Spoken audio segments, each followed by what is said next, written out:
Hello, I'm Alex from YayFinder, and again, taking over the Decatur Book Festival social media feeds all day today. So it's been so much fun already.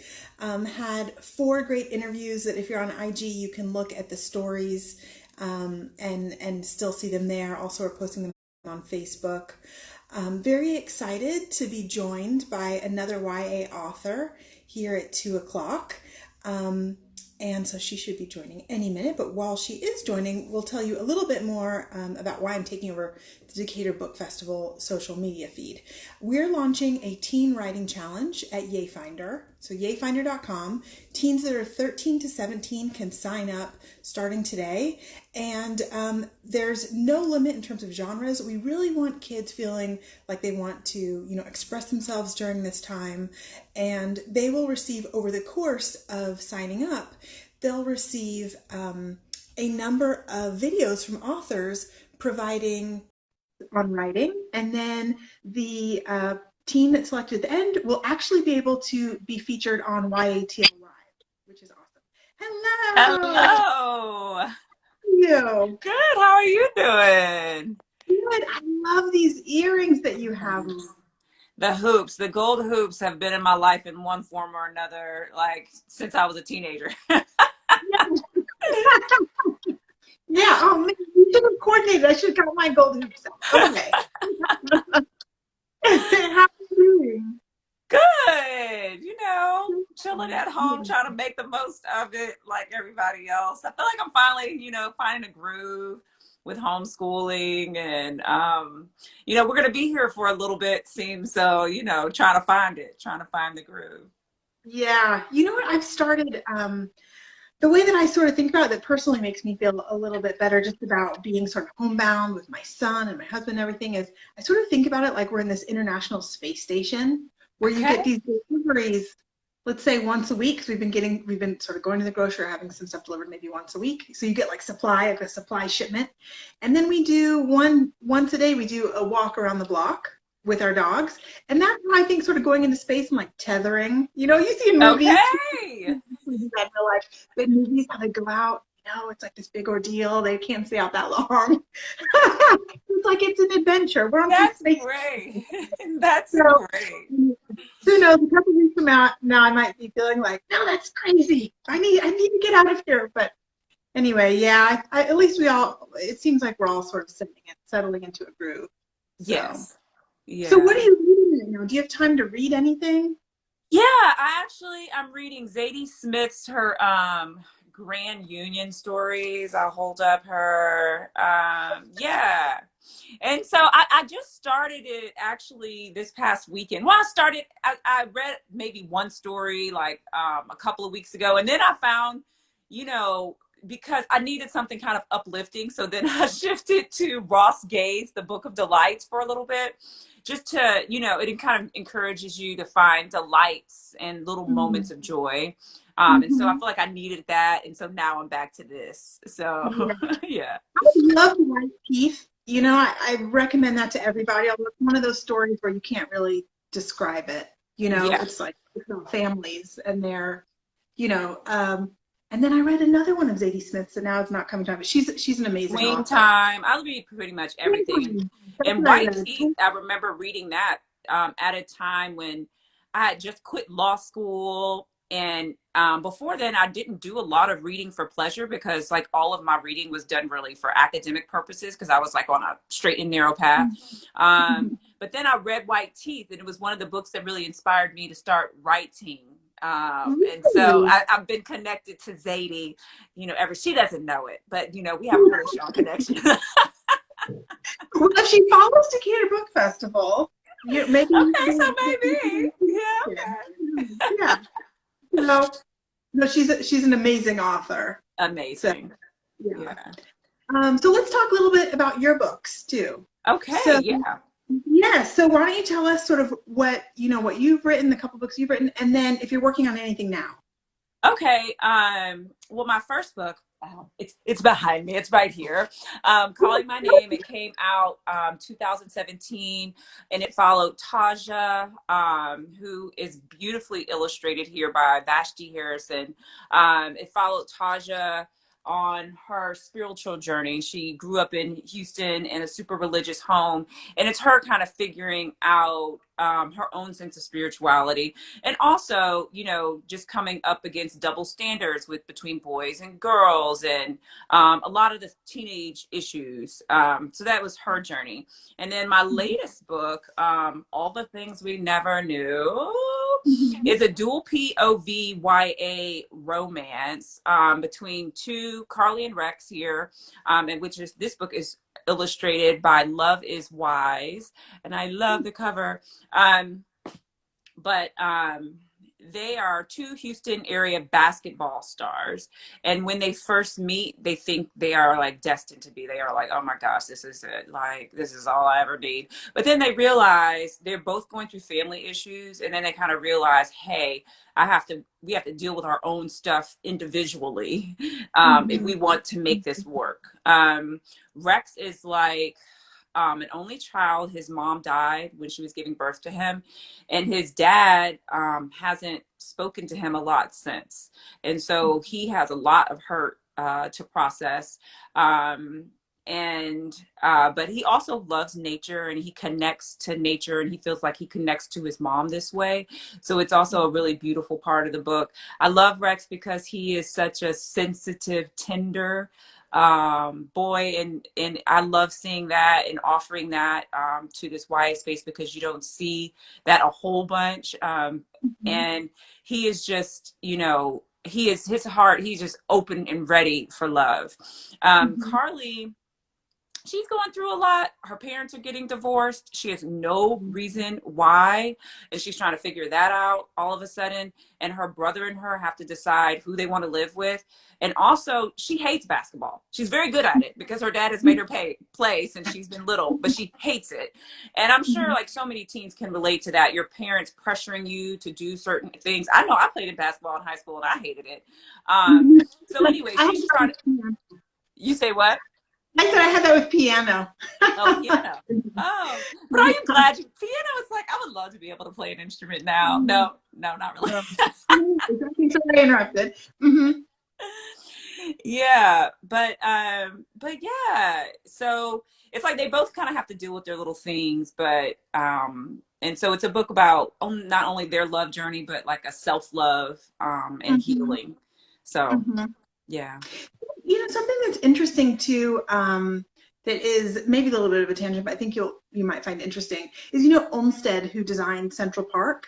I saw this great PBS documentary about him a few years ago that was basically talking about how he had spent so much time in nature because his mom died when he was younger, and it was sort of the only thing he and his dad would do together is take these long walks through nature. And his dad was really wealthy, so he had money to go into a lot of different industries that he failed in, actually.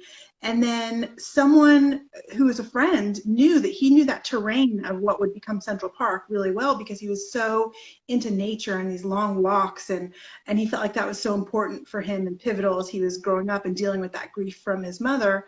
And so then when one of his friends was bidding for the Central Park, you know, job, he said, look, you know this terrain better than anybody else. Why don't we work on it together? And so that's really how he got really into this whole landscape architecture, and then went on to, you know, really change the country and put more parks everywhere. And anyway, it's very interesting. But when you said that, you know, that's something that I was thinking about too, that it works with lives. And yeah, I thought that was really fascinating. And so it's, you know, similar That's in terms.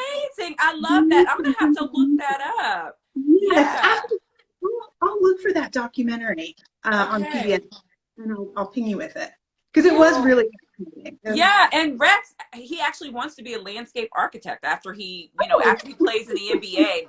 That's his second career dream. So no, yeah. That's awesome. Okay, great. Yeah. So you talked about, you know, really wanting to become an author and feeling really tied in with Zadie Smith. What made you want to focus on YA over, you know, other genres? Yeah, well, the first book I wrote, it was in a young girl's, it's not like I can't lie and say, oh, I really wanted to write YA, and I was really focused on that, on that path, and that's how I got here. I kind of landed here, honestly. My first book was, the protagonist's voice is really young. But it could have gone adult or YA. But I'm glad I ended up in this space, because I'm glad that I get to reach kids, and I'm glad I get to reach teens and talk to teens, and to give them books where they can see themselves in, and to see more of the world. I wish I had books like I'm writing, and the books that are out there right now in the YA space when I was young. And so I'm glad to be contributing to that space. But I didn't initially go after it. When I was writing, or first starting to write, it was really about like learning the craft. I really wasn't really informed about the business of it at all. I was really naive. And I really didn't start learning about it until I was trying to sell the book. Yeah. So do you feel like, when you say, it's so important to be able to see yourself, and representation. Bunny and I were talking about that earlier from Ravenkind Books, and really how important that is. And so do you feel like that is sort of most important for that teen age, when they're developing, or, equally as important really over the course of our entire lives? Or how do you think about it? Yeah, definitely important, over our entire lives, from birth. Like, when my daughter came out the womb, we started looking at books right away. Maybe she wasn't paying close attention, but as they're babies, even they see themselves, and nowadays babies are on the phone. Babies are looking at themselves, so when they are also looking at books, it's important for them to be reflected. So starting very early, I think that all kids deserve to see themselves reflected in the books that they read. Yeah. And it is such a different world. I mean, to your point, than even 10 years ago, but especially 20, 30 years ago, in terms of really what was available. It's just incredibly different. Oh, yeah. Which is yes, which is wonderful. It's like we still have ways to go, I think, but no, it's wonderful, the progress that we've made. And that people are working to keep making. We need diverse books, all types of organizations and authors working to keep diversifying the industry. Did you have a favorite book as a teenager? It's funny, because even I would say The Bluest Eye is the book that really just most changed my life. And speaking of representation, again, it was the book that it was the first book I saw myself in. I didn't read a ton in high school outside of academics. Once again, I was super focused on making straight A's, and and then I played basketball and had all these extracurricular activities. But when I read The Bluest Eye, so much of that book, resonated with really who I was. And it was really the first time that I think I fell in love with words and fell in love with books after reading The Bluest Eye. So I would say that. And I mean, language is so raw, right? I mean, so, I don't even know. I'm not going to do it justice over everyone else that has written and talked about it, but I read that in college, and I felt like, wow, I've never read anything like this. Point. And I think there's so many people that can point back to that book and say that it changed their lives or made them think about the world around them differently. Oh, absolutely. Yeah. Like, I can point to different scenes in it, and the emotional impact that it had on me at the time. When it, she's saying, and actually this isn't calling my name, when she says, because I remember as a child, we didn't have all the representation that we do now, even on TV, in magazines. And so, when you thought beautiful, you didn't necessarily think yourself, and I remember as a very young girl, there was this Christmas and I wanted like a doll, right? And so I woke up on Christmas morning, and I ran, into the living room, opening up presents, and my parents got me this black doll. And I remember being disappointed. I was Yeah. disappointed that I didn't get a white doll with blue eyes and blonde hair, Mm-hmm. you know, and I was Mm-hmm. probably about 5 years old. Mm-hmm. And I remember them just being kind of like, you know, they didn't make me feel bad, but I remember feeling the horror of that moment. And it was a moment I felt so ashamed of, growing up, and I kind of suppressed it until I read The Bluest Eye.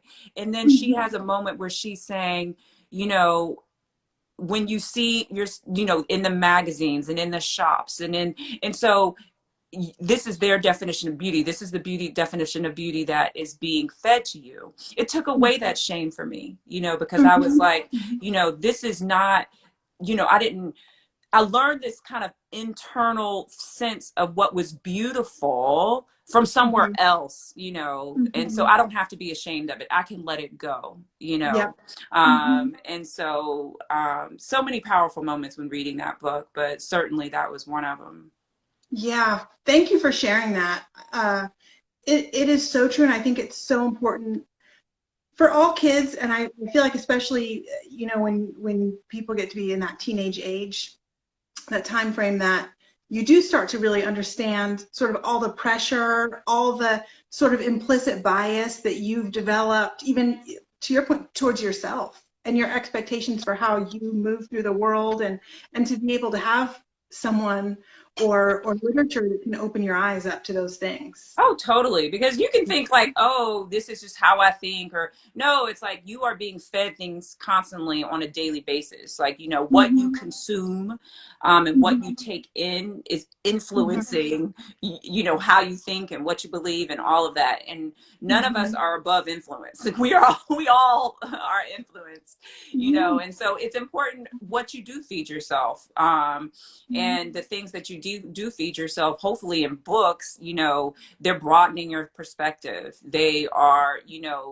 giving you things to think about and things to question. And they are helping you understand things that, weren't, readily understandable before. And, taking us to new places, giving us new experiences that, we don't have firsthand, and maybe we're not getting firsthand, but that we can get an experience through characters and stories.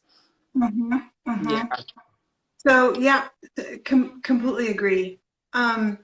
How do you determine what books you're going to read next? I mean, really, it's just a matter of how you feel, right? It's like, Yeah. I am admittedly a book addict. Like, I have a million books laying around, and honestly, I like to read several books at a time. I kind of stash them around the house. During this quarantine, the bathroom has been my favorite place to hide out. I would like hide out in there, and my daughter's like, "Mommy, mommy," and I'm like, in the bathroom with a book hiding.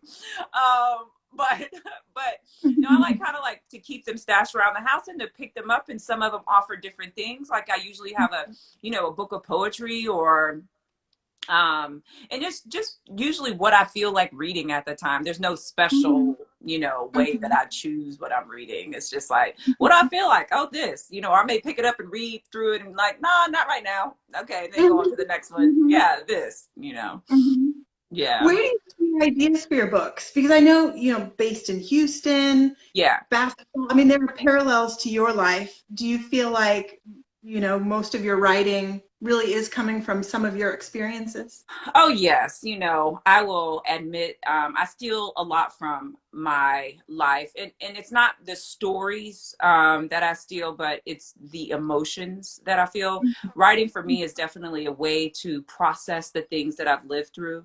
Mm-hmm. And so, we all have things that have made impressions upon our lives and that have made us feel very deeply, whether positive, negative, all the range of emotions. And so a lot of times I will take those moments that make me feel very deeply, and then I will construct fiction around them. And so usually that those emotional moments, those are that's the heart of my story. That's the heart of my chapters. that's the heart of my writing. Mm-hmm. In terms of like where my ideas come from, in terms of like plot and all of that, even that in a sense too has been very connected to my life.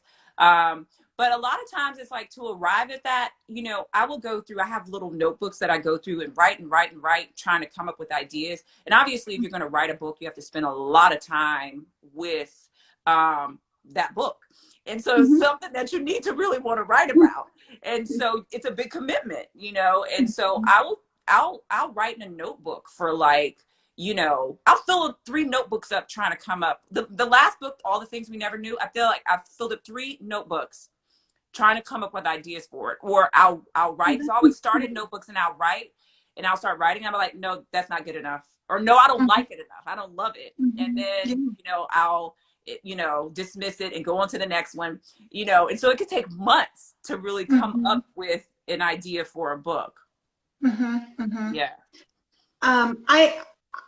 You know, I think when you said, you know, the emotions that you're feeling and building off of those, I think that's really good advice too, as we're thinking about this teen writing challenge. And, you know, and this time that we're in is so many feelings, right? I mean, overwhelming, frustrating, angry, so much that, you know, I also, you know, think about teens and how they can start thinking about, you know, this sort of fertile landscape for them to start really writing and expressing themselves in as well. Yes. So I think it's really important. Do you have a passage from one of your books that you'd like to read? Yeah, sure. How long should I read? Just a couple of minutes, like a paragraph or a couple minutes or? Yeah, like a minute or two, whatever. Minute or two? Okay. Tell me when to stop. Just cut me off. How about that? Just say enough. Okay, so I'm going to read from the first chapter of All the Things We Never Knew. And it's a dual POV, and it starts off with Carly, the female protagonist. Okay, Carly. Nobody ever warned me about love. Nobody ever warned me that when the greatest thing in the world hits you too hard, too fast, the blast can crash the organs in your belly, send heat flying up the right side of your face, and make your heart forget how to beat normally. I'm trying to stay in the gym. I'm trying to stay in my body on the sidelines of the gym, but the pain in my belly is making the sound of the bouncing basketball grow fainter. The fluorescent lights keep giving way to darkness. The boy is the only one who can see the pain. The boy at the free throw line in his high socks with his high top fade and his inverted triangle face drenched with tenderness. The boy who just came out of nowhere blowing me a kiss in the middle of his game. Who even blows kisses these days? But it wasn't corny like you'd think. It came from somewhere deep, like all of his years and hurts and hopes were attached to it, his whole history. And now our histories are mixing. I'll just stop there because it's a good place. Okay. I think you talk about emotion too, the way that you're describing that and how that feels. You know, also, I think that the way just the description was beautiful. Thank you. Thank you. Yeah, it's like, you know, she's on a basketball court, actually having a gallbladder attack, which is something I had as a teenager, which is rare.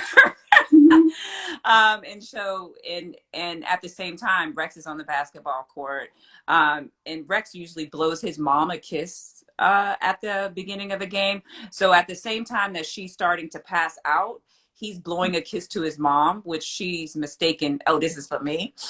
This kiss is for me. And so as she's like kind of passing out from having this gallbladder attack, she's confusing that or mixing that with her feelings about receiving this kiss from Rex. And so, I mean, I guess it's a good way to pass out if you're about to pass out, you know, passing out like you're falling in love. Yeah. Well, thank you so much for joining me today. I really appreciate it. It's been wonderful to speak with you. Thank you so much. This was fun. It was my first time going live too. So that's yeah, which I need to more in these times. Yeah. Okay. Well, thanks so much. Have a wonderful day. We look forward to reading your writing in the future as well. Thank you so much. Thank you. Bye.